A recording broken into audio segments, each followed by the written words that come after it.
GMRC 5, Quarter 2, Week 7. Ang pagsasagawa ng mga paraan ng pagpapanatili ng kalinisan at kaayusan sa tahanan bilang tanda ng pagiging malinis.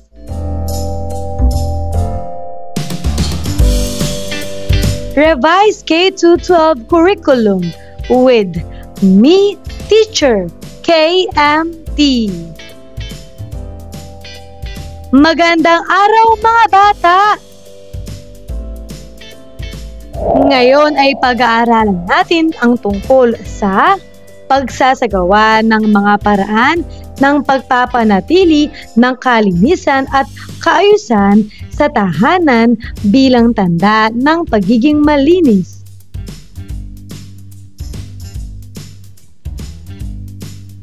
Mga layunin. Una, naiisa-isa ang mga paraan ng pagpapanatili ng kalinisan at kaayusan ng tahanan.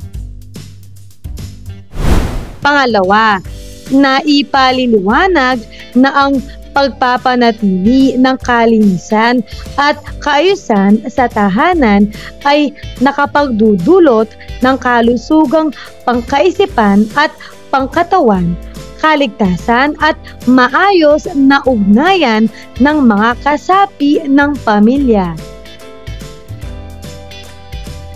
At pangatlo, naisasakilos ang mga paraan ng pagpapanatili ng kalinisan at kaayusan sa tahanan.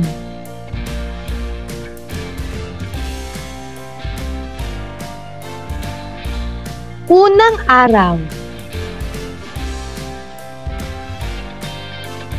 Maikling balik-aral. Paano to?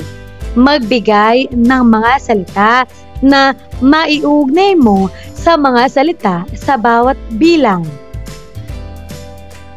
Una, tahanan. Ano ang tamang sagot? Magaling. Bahay.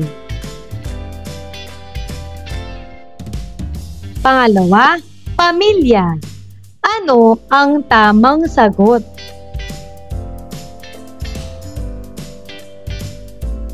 Mahusay. Magulang.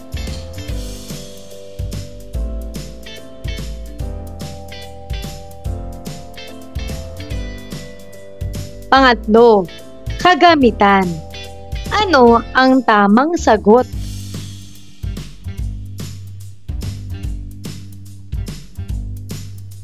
Magaling. Kasangkapan.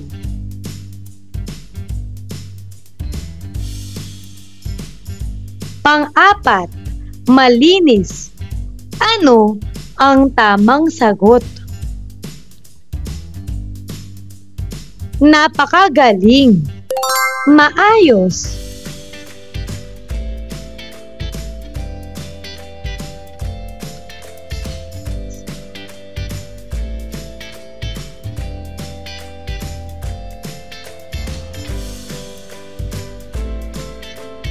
Panglima, maayos. Ano ang tamang sagot?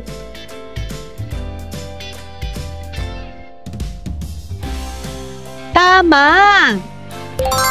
Maaliwalas.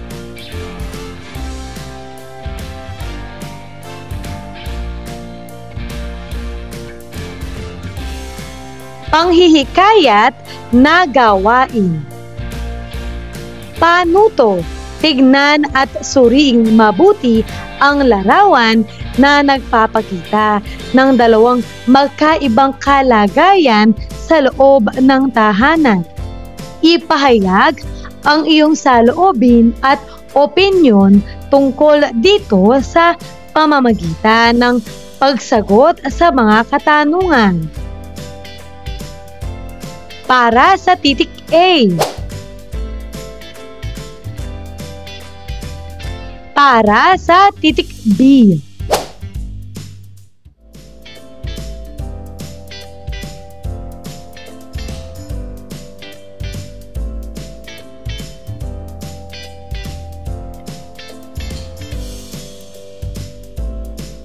Sagutin ang mga katanungan. Una, ano ang iyong mararamdaman kung ang iyong tahanan ay katulad ng nasa unang larawan?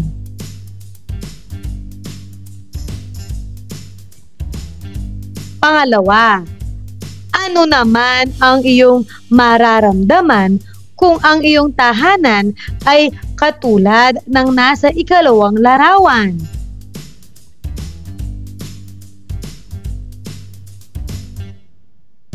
Pangatlo, saan na mo mas nanaising mamalagi o manirahan? Bakit?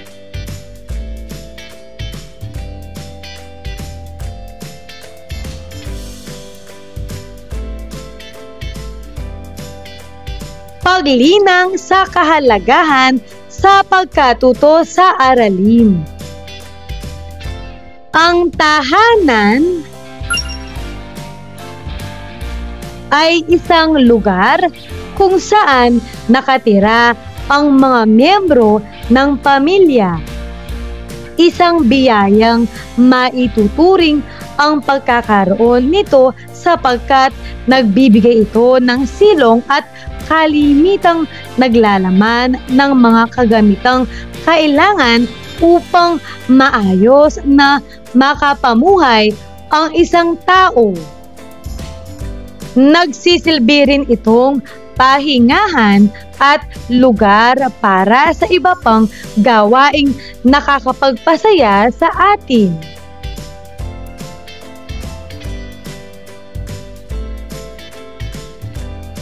Sapagkat dito madalas namamalagi ang pamilya, mahalagang mapanatili itong malinis at maayos. Masasabing malinis ang isang tahanan kung ito ay hindi madumi, maalikabok, at ligtas sa mga mapanganib na mikrobyo na maaaring makapagdulot ng sakit sa naninirahan dito. Masasabi namang maayos ang isang tahanan kung ang mga kagamitan dito ay hindi nakakalat bagkus ay nasa tama o angkop na lagayan nito.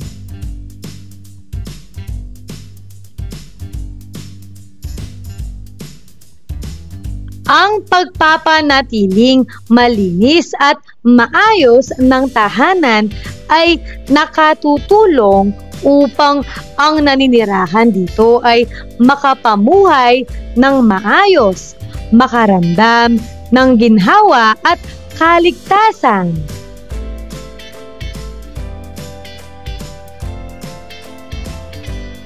Paghawan ng bokabularyo sa nilalaman ng aralin. Panuto, tukuyin ang salitang pinapahiwatig ng mga parirala. Una, kawalan ng dumi sa isang bagay o lugar. Ano kaya ang tamang sagot?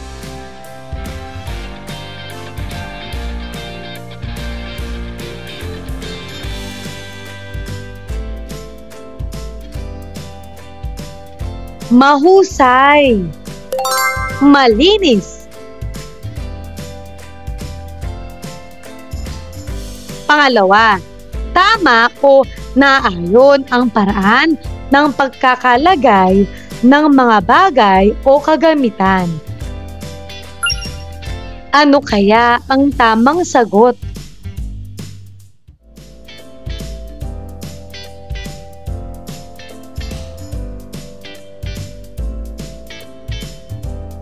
Napakahusay, maayos.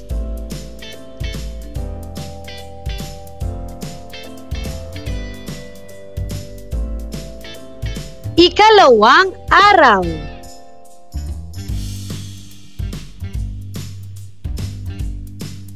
Unang aralin, kahalagahan sa pamilya ng malinis at maayos na tahanan. Pagproseso ng pag-unawa.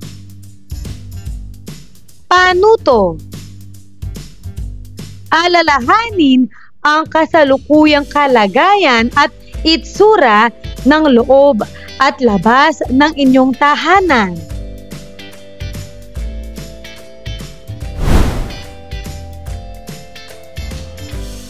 Punan ang chart.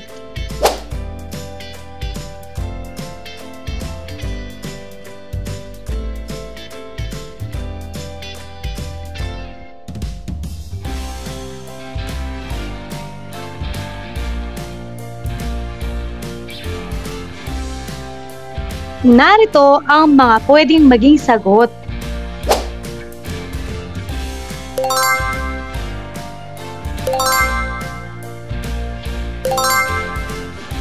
Basahin mo ang mga ito.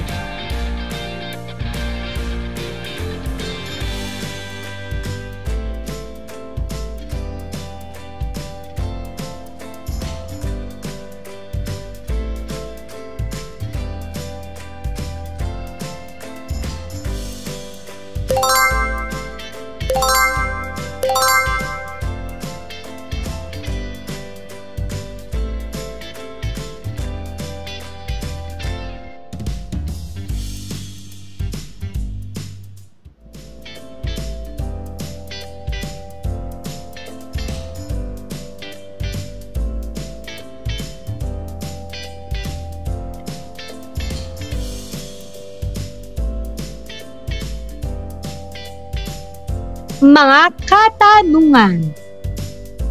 Una, masasabi mo bang malinis at maayos ang kabuuan ng iyong tahanan? Bakit?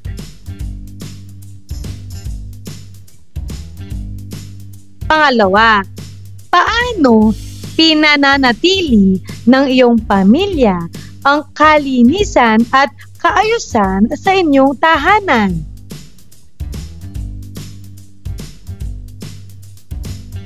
Pangatlo, mahalaga ba ang pagkakaroon ng malinis at maayos na tahanan? Bakit?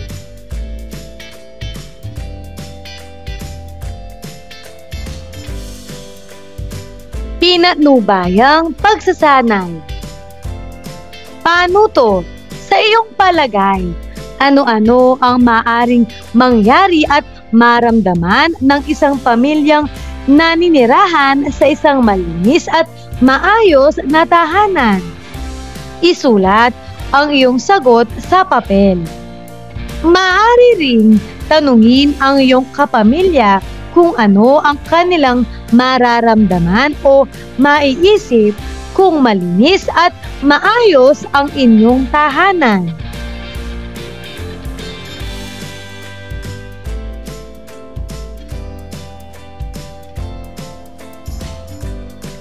Ang bawat pamilya na nagpapanatili ng kalinisan at kaayusan ay magtatamasa ng mabubuting epekto nito. Ang ilan sa mga ito ay ang mga sumusunod. Una, malusog na kaisipan at pangangatawan.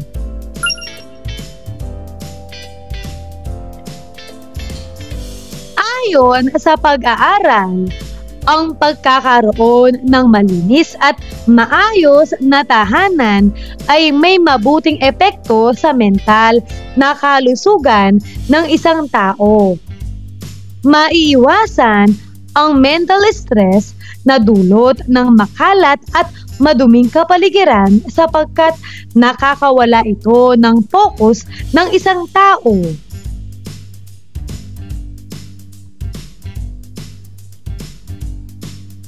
Gayun din, kapag malinis ang mga kagamitan at lugar sa inyong tahanan, makaiiwas kayo sa maraming bakterya o mikrobyo na maaaring magdulot ng impeksyon o karamdaman sa katawan ng tao. magiging ligtas ding langhapin ang hangin sapagkat malinis ito.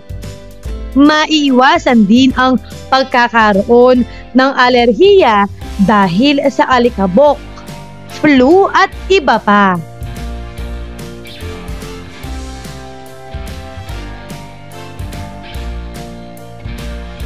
Pangalawa, kaligtasan. Bababa ang posibilidad ng aksidente sa loob at labas ng bahay kung mapananatili itong malinis at maayos. Maiiwasan ang pagkadulas sa sahig dahil sa lumot o dumi na maaaring magdulot ng fracture o bali sa buto. Gayon din ang pagkasugat dahil sa matutulis na bagay na nakakalat sa mga daan o lugar kung saan madalas madaanan ng tao.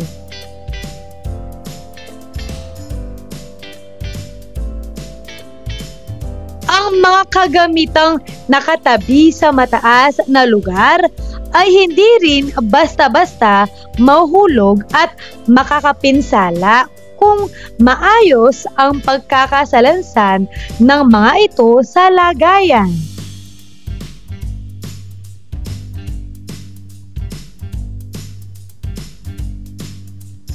Pangatlo, maayos na ugnayan ng mga kasapi ng pamilya.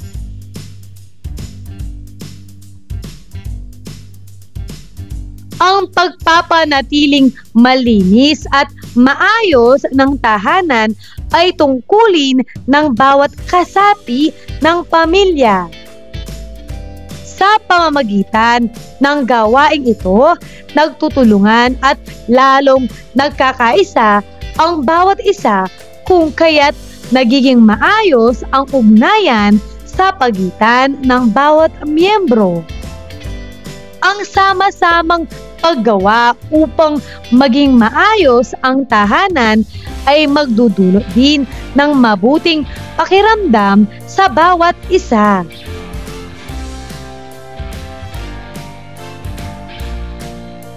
Ang pagpapanatiling malinis at maayos ng tahanan ay hindi lamang makatutulong sa kapaligiran ng iyong tinitirahan.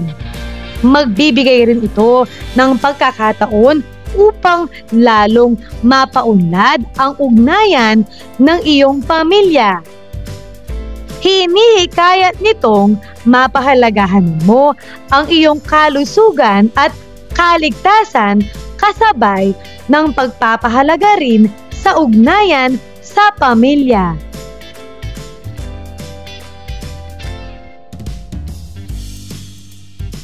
Paglalapat at pag-ugnay. Paano to?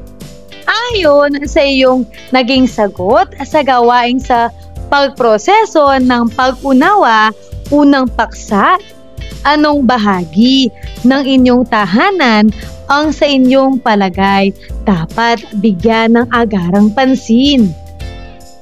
Alin ang mga lugar na nais mong gawing prioridad sa paglilinis at pagsasaayos? Maaring hingin mo ang opinyon ng iyong pamilya tungkol dito. Gawing gabay ito.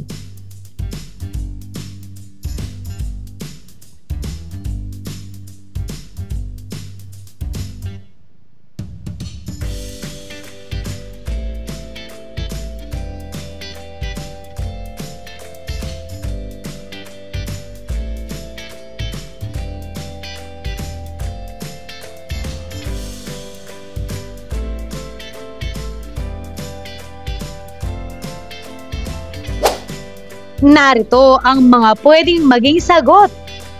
Lugar na prioridad, linisin at ayusin. Una, sala. Mga nais linisin at ayusin dito. Alisin ang alikabok sa mga muebles. Ayusin ang mga upuan at walisin ang sahig. Pangalawa, silid tulugan. Ayusin ang kama, itupi ang mga damit, at punasan ang mga aparador. Pangatlo, kusina. Hugasan ang mga pinggan, linisin ang mesa at kalan, at itapon ang mga basurang pagkain.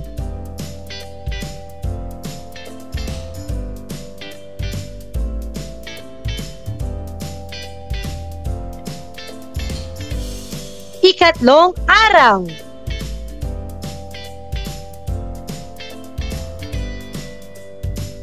Ikalawang aralin, mga paraan upang mapanatiling malinis at maayos ang tahanan. Pagproseso ng pag-unawa. Paano to? Ang mga sumusunod na larawan ay nagpapakita ng ilan sa mga gawain upang mapanatiling malinis at maayos ang isang tahanan. Isulat sa katabing patlang kung anong gawain ang ipinapakita dito.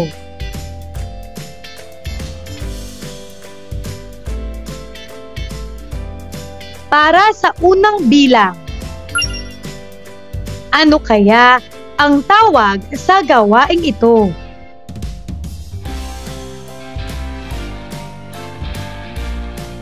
Tama! Paghuhugas ng plato. Pangalawa, ano ang tamang sagot?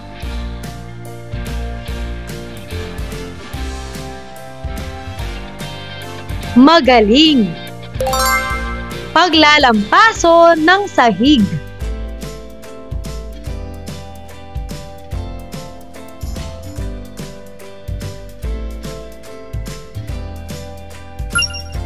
Pangatlo, ano kaya ang tamang sagot?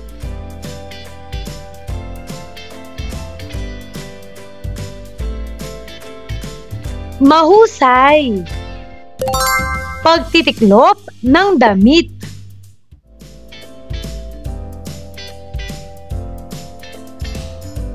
Pang-apat, ano ang tamang sagot?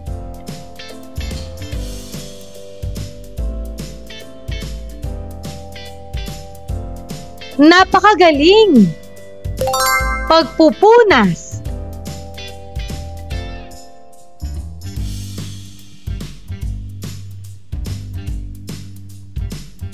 Ngayon ay sagutin mo ito.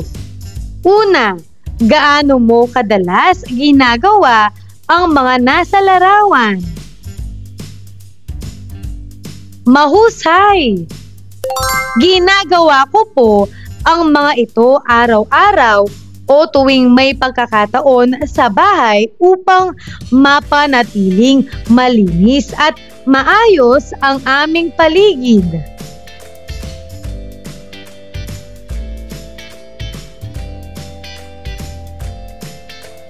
Pangalawa, ginagawa mo ba ito ng tama at maayos? Bakit?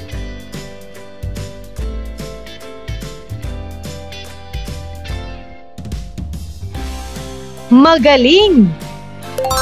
Opo, ginagawa ko ito ng tama at maayos upang hindi lamang magmukhang malinis ang bahay, kundi upang maging maayos at komportable rin kaming lahat na nakatira dito. Ang pagiging maayos sa gawaing bahay ay nagpapakita rin ng disiplina at pagmamahal sa tahanan.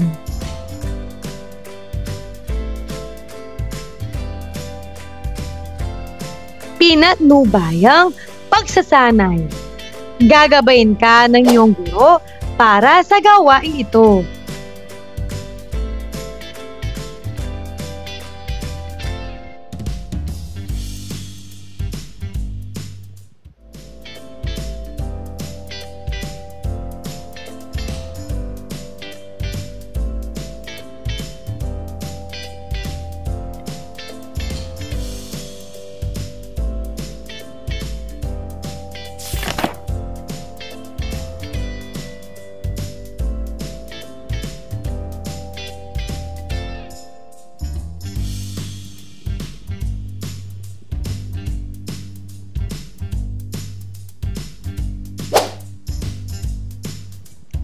Ayon kay Marie Kondo, isang Hapones na dalubhasa at konsultant sa pag-oorganisa ng mga kagamitan sa tahanan, mahalagang isaalang-alang ang mga sumusunod sa paglilinis at pag-aayos ng tahanan.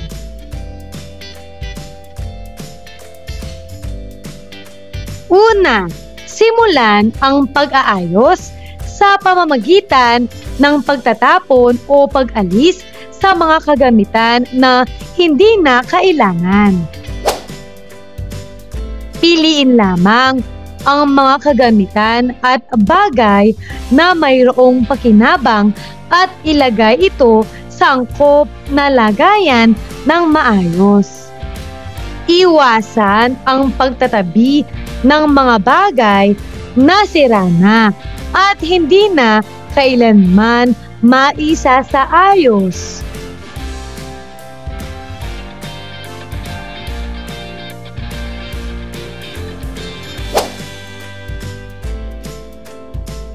O kaya naman, iyong sa palagay ay hindi na magagamit pa sa susunod na mga pagkakataon. Ang mga maayos pa na kagamitan na hindi mo na kailangan ay maaari mo pang ibahagi sa ibang nangangailangan nito. Sa tulong at gabay ng iyong magulang, maaari mo itong magawa upang maghatid din ng saya sa ibang tao. Sa pagsasagawa nito, mas magkakaroon ng kaginhawaan at ang mga lugar na dating pinaglalagyan ng mga gamit na naitapon at naipamigay ay magagamit sa ibang mahalagang layunin.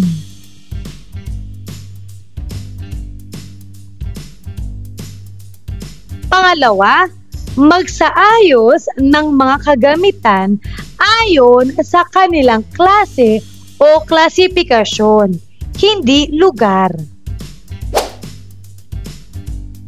Ang pagsasaayos ng kagamitan ay maaaring hindi matapos agad sa isang araw.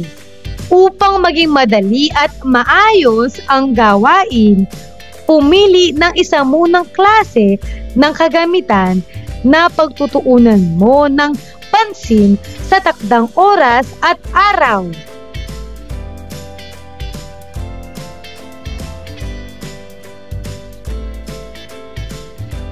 Halimbawa, sa unang araw ay mga libro, sa ikalawang araw ay mga damit, ikatlong araw ay mga laruan at iba pa.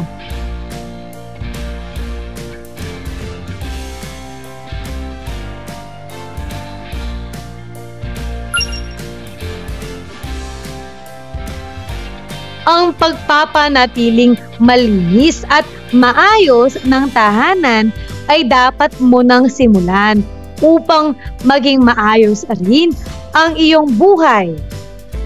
Kung hindi man maayos sa kagamitan ang ilan mong kasama sa tahanan, ipagpatuloy pa rin ang iyong mabuting nasimulan na gawain.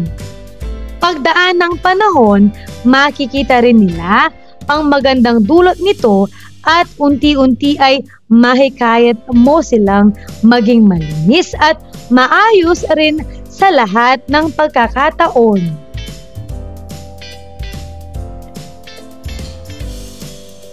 Paglalapat at pag-ugnay. Paano to? Gumawa ng plano ng paglilinis at pag-aayos ng tahanan na kayang gawin sa loob ng isang araw. Maaari mo itong gawin kasama ang iyong kapamilya. Tanungin ang bawat kasapi kung paano sila makakatulong upang mas maging madali ang gawain. Gamitin ang talaan sa ibaba.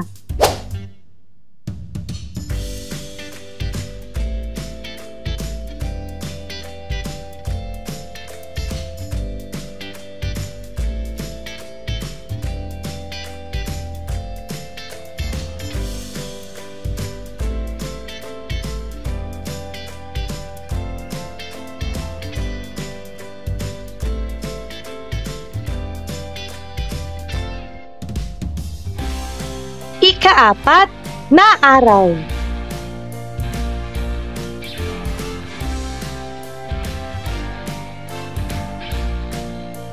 Pabaong pagkatuto. Sa kabuuan, ang bawat miyembro ng pamilya ay dapat na kaisa sa pagpapanatiling malinis at maayos ng tahanan. Marapat na ito ay gawin sapagkat makakatulong ito upang mapanatiling malusog, ligtas at may maayos na ugnayan ang bawat isa.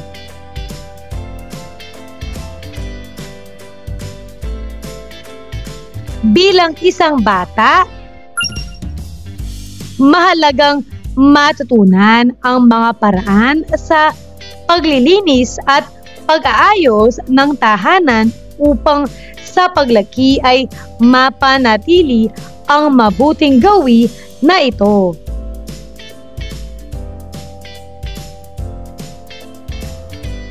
Pagninilay sa pagkatuto. Paano to? Bumuo ng mahalagang kaisipan na natutunan mo sa aralin gamit ang mga salita sa ibaba. Ipahayag ang natutunan sa pamamagitan ng pagbuo ng 1 hanggang 2 pangusap.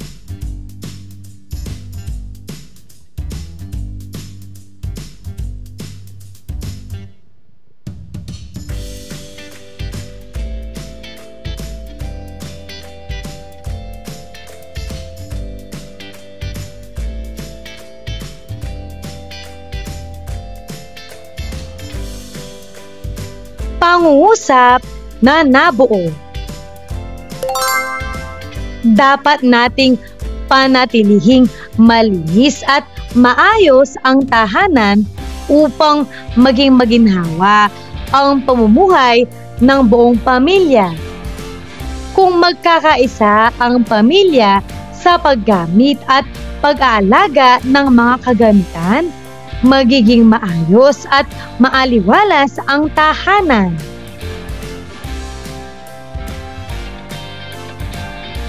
Pagsusulit.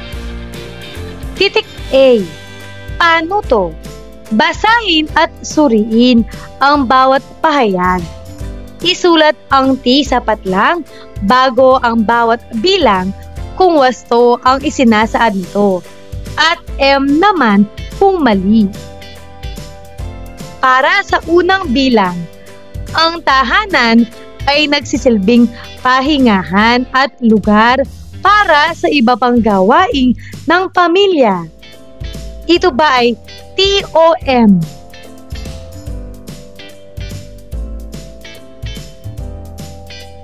Tama! Ito ay T.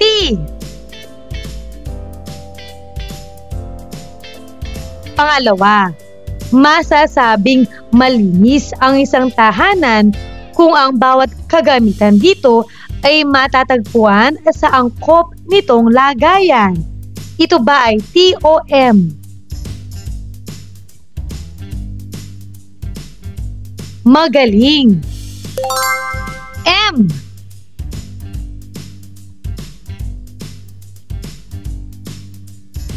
Pangatlo, masasabing maayos ang isang tahanan kung ito ay ligtas sa mga panganib na mikrobyo na nakakapagdulot ng sakit. Ito ba ay TOM? Napakahusay! Ito ay M. Pang-apat, naiiwasan ang mental stress kung malinis at maayos ang tahanan. Ito ba ay TOM?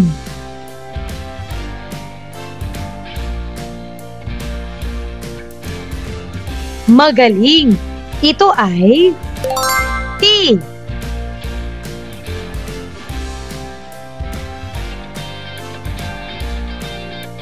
Panglima, nakatutulong sa ugnayan ng pamilya ang pagpapanatiling malinis at maayos ng tahanan. Ito ba ay TOM?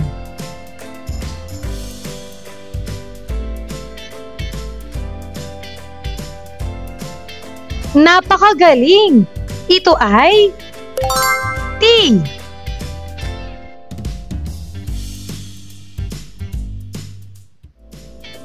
Para sa kasunod na bahagi, titik B. Paano to? Sagutin ang tanong.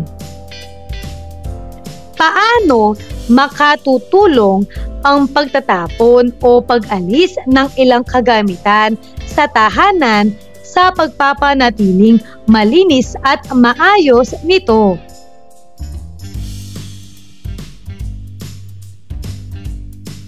Napakahusay! Makatutulong ang pagtatapon o pag-alis ng ilang kagamitan sa tahanan dahil nababawasan ang kalat at nagkakaroon ng mas maayos na espasyo. Mas madaling linisin at ayusin ang bahay kapag ang mga gamit ay kaunti lamang at ginagamit lang ang mga mahalaga.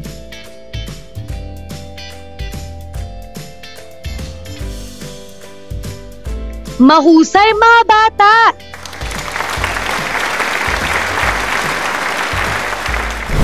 Ano ang mga natutuhan mo sa araw na ito?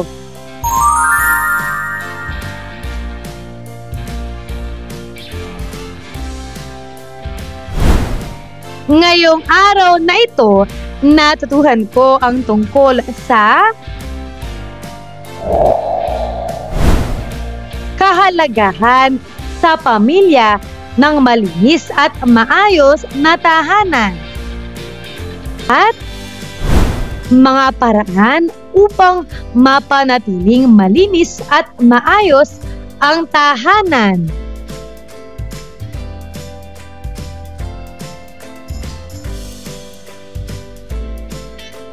Maraming salamat sa pagkikinig mga bata.